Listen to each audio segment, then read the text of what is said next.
Hey YouTube, so today we're talking about that age-old question of actually how do you play with your dog? How do you start to play with your dog? How do you grow that really desire to interact with you and play with you? Because I can bet that some of you will have dogs where they currently are not really wanting to play with you, or we've never tried to play with them, but they're definitely keen to play with the environment, right? They're definitely keen to play with the squirrel over there, the bunch of leaves on the floor, the piece of grass, and sometimes they will pick the piece of grass over you. And this is why growing play is going to be so important. Now here's a dog that has not done any play. It always is a bit of a challenge for Tom and I to find a dog that's not done something before, and I know you asked for it, we like to deliver. So here's a dog that has not done any playing. Yes. I've got a feeling she'll find the environment quite fun. I'm going to look through what am I going to pick. I'm not going to pick this, although I think it's actually a very good toy. I don't think I'd pick it straight away. I think it's a level 2 toy. Why is that? Well, because she would have to grab hold of this and bite really hard in order to keep it in her mouth, right? And also there's not really that much for her to target, and her eyesight is quite underdeveloped, and so she's got to coordinate her mouth and that tiny little thing, and it's just not going to work, right? And this, for example, would be great for one of our experienced play dogs like Easy. So Easy would love these. For her 8-week-old dog, never played with us before, not been in this situation before. As you can see, is trying to leave this situation right now and go exploring. This, for her, is not the toy. And just like Tom said, underdeveloped eyesight. It's not because she's got something wrong with her. She's just 8 weeks old. So as an 8-week-old puppy, that is normal. Okay, next toy. I'm going to discount this one, Tom. Yeah, I just think that's not right for her. This one's not right because it's actually not that nice to bite. And so your dog has to have really a long history of play in order to actually find that rewarding. But would be great with Bet, right? Like, that would work with Bet. This would be great for Bet because actually the other things will probably be too stimulating for Bet, right? So she's actually got to open her mouth quite wide to get that in there as well. And so, you know, it's probably not going to be our first pick. Tiny puppy teeth, probably not a great toy. Okay. This bazooka. That might knock her out. Literally. So I think we'll pass on that one. I'm going to say these are all fit. That one, just a little bit too big again, right? A little bit too big. Slight improvement on this one. But again, I think if it's as big as her head, probably not appropriate. Now, I've got a selection here, and I think all of these could be fairly appropriate. This one. Oh, haven't seen a little squeaker before. Yeah. So got a bit of a squeaker going on there. This one, because you've got little bits to catch hold of. Lots to be able to grab, a lot of success. So I do think that's a nice toy, although I'm not going to keep all of them out because I can't. Rabbit skin, actually, and those who are vegetarian, vegan, and don't like the idea of this, there are always fake fur versions. I think it'd be great for one of my spaniels, actually. I'm not going to choose it for her. It's quite slippy. But one of my spaniel dogs would love that. Mouth. So those two I'm going to get rid of. They're all a little bit too slippy, and like Tom said, slip out of the mouth. They're not going to get grip. I like this one here. So either fake fur or sheepskin. Yeah, that sounds fun. I like this one here because I can make it move like a sheep, and I'm going to try one and then I might go to another. I don't want to leave them down when I'm not interested in working with them. So I'm going to see if I've got some interest, and I'm going to start notice I've had her held until now. So I've had her held until now. We're going to let her see. Oh, interesting. She's like, oh, what is that? What is this? It's very strange. Good. And to start with, we're just going to animate it and just check that our puppy is comfortable with it. And can we get a little bit of a follow? And notice that Lauren's kind of been careful about what pressure she puts on this, in that she's actually letting go of it, picking it up again, animating it. And so that actually we start to see that, it's not going to look like ferocious, crazy, fun play to start with. But this is the very first time she has encountered something quite like this, it seems. As far as she's concerned, this is from a different planet, right? Now, I love that she started to mouth that. I love that she started to put her mouth on it. She's not sure about why it might squeak. So for those of you that always think that dogs naturally like squeaky toys, they might be inquisitive about them, but they might not necessarily like them. Like Tom said, she might not even be sure of it. She might be quite scared of it. And she has not read the instruction manual, and so she doesn't know the difference between the handle and the bite area. Also fine. We're not going to have too many rules. I think sometimes when we're playing with our dogs, we get that little bit of interest, and then we're like, right, let's put a rule on this as a human. And actually, that's not going to create a fun experience. You need a lot of desire in the desire bank account before you start to add rules to this. Now, just like Tom said, actually, there's a few things there she's not completely sure of, so don't really pressure her. So don't really go too much pressure. That's okay to just want to hold it, or that's okay to just follow it or sniff it or any of those things. And I would definitely try and gently move it a little. I would definitely try and investigate it with her. I definitely wouldn't let her get bored of it, and I might pop it away before she gets bored. I might also try something that moves, because I think you've got quite a movement-driven little dog here. Good, good. And I don't think the squeaker was her favourite friend for whatever, just a little bit novel, which I think is fine. Now, when she's lying down, I would try to remove her again if I can.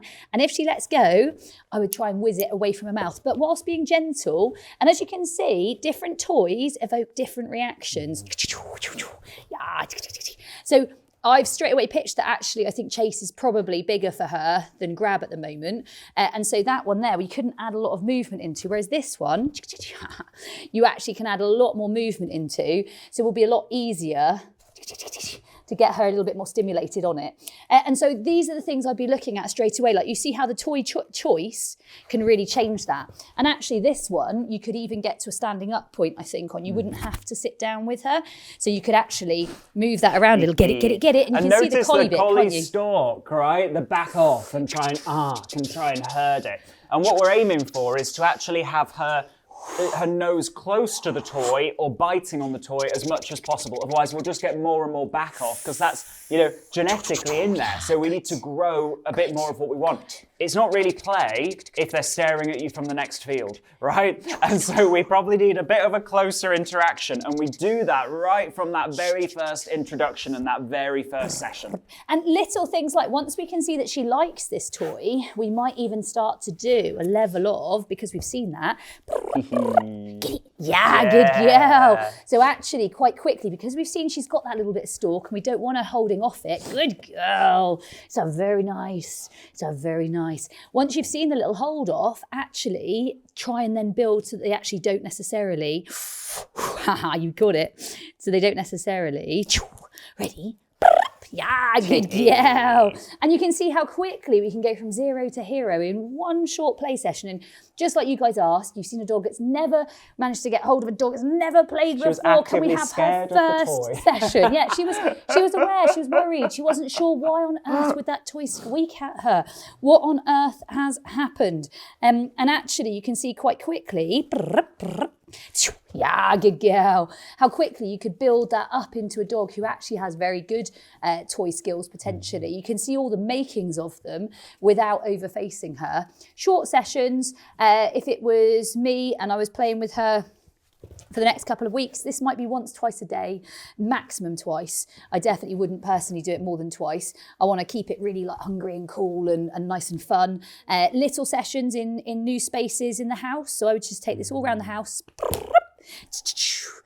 Get it, good girl. And I would play little 2-3 minute games and then away. I definitely wouldn't play if she wasn't looking interested. If she was for whatever reason not interested in it, then I would give it a break and pick a different time. And I love that she's not lying down. No lying down. The other thing, Tom, just so we're clear with everyone, this toy box wouldn't be just left on the floor, right? No, exactly. This toy box, the toys are in the box. When Lauren's finished with that one, that toy will go in the box and this box will come out again, or that toy will come out again when we're next going to animate it. The longer that toy's egg, your dog wouldn't be so into squirrels if there were just like squirrels lying down everywhere, right? Can you imagine like sunbathing and like having a sort of like your dog would be like, oh, this is this is just normal, right? Just like seeing, I don't know, a cushion on the floor or something. And so instead, when this is out, it needs to be animated. You need to be engaged. You're not scrolling on your phone. You are 100% with your puppy, and that is how you grow it. You can get lazier with that over time because you put some value in the bank account.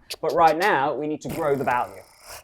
And ultimately, if you see there's any loss of interest, which I can see a little, even though she's still trying to grab it, I'm not going to wait for her to go, I'm not interested. It's gone. Where'd it go? Where did it go? Where did it go? The man Where stole did it it. go? She says the man stole it. He stole it.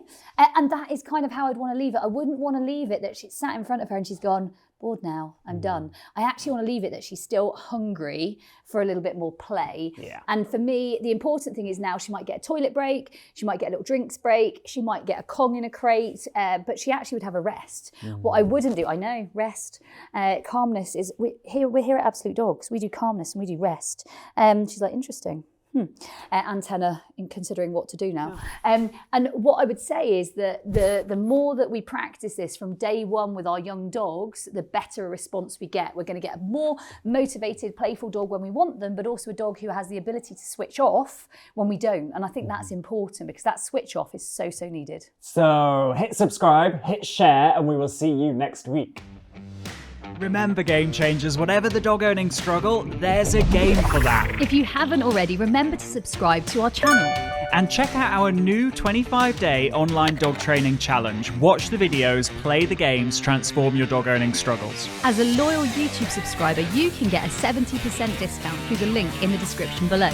And if you haven't already, subscribe to the #1 most transformational dog training podcast on iTunes and Spotify, the Sexier Than a Squirrel podcast. And remember to follow us on Facebook and Instagram for more live teaching, video content and free training using the links in the description.